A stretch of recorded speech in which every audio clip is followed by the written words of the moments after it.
பீகாரில் ஏப்ரல் முதல் ஜூன் மாதம் வரையிலான மாதங்களில் விவசாயிகளுக்கு வேலை இல்லாததால் அதிக கொலைகள் நடக்கும் என பீகார் மாநில காவல்துறை ஏடிஜிபி கூறியிருப்பது சர்ச்சையை ஏற்படுத்தியுள்ளது.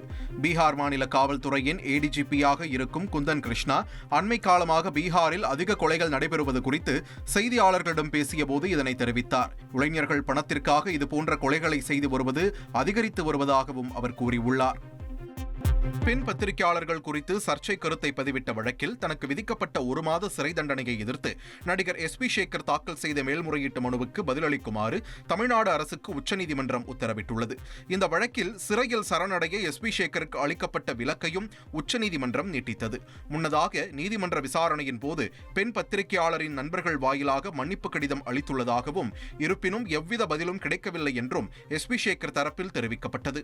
சர்ச்சைக்குரிய கருத்துக்களை பதிவிட்ட 40 நபர்களின் சமூக வலைதள கணக்குகளை கோவை மாநகர காவல்துறையினர் முடக்கியுள்ளனர். கோவை கார் குண்டுவெடிப்பு சம்பவத்திற்கு பின்னர் உளவு பிரிவுகளின் கண்காணிப்பு தீவிரப்படுத்தப்பட்டது.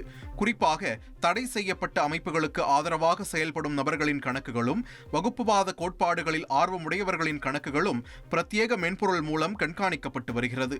அதன்படி சந்தேகத்திற்குரிய வகையிலும் தவறான கருத்துக்களையும் பதிவு செய்து வந்த 40 சமூக வலைதள கணக்குகள் முடக்கப்பட்டுள்ளன.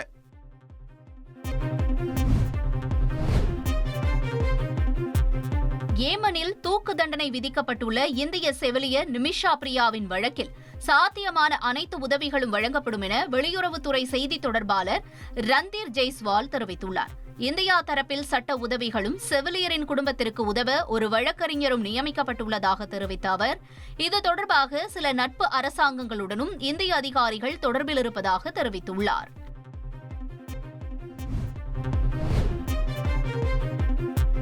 சிபிஐ வழக்கு விசாரணைக்கு தடை கோரி பீகார் முன்னாள் முதலமைச்சர் லாலு பிரசாத் யாதவ் உச்சநீதிமன்றத்தில் மேல்முறையீடு செய்துள்ளார்.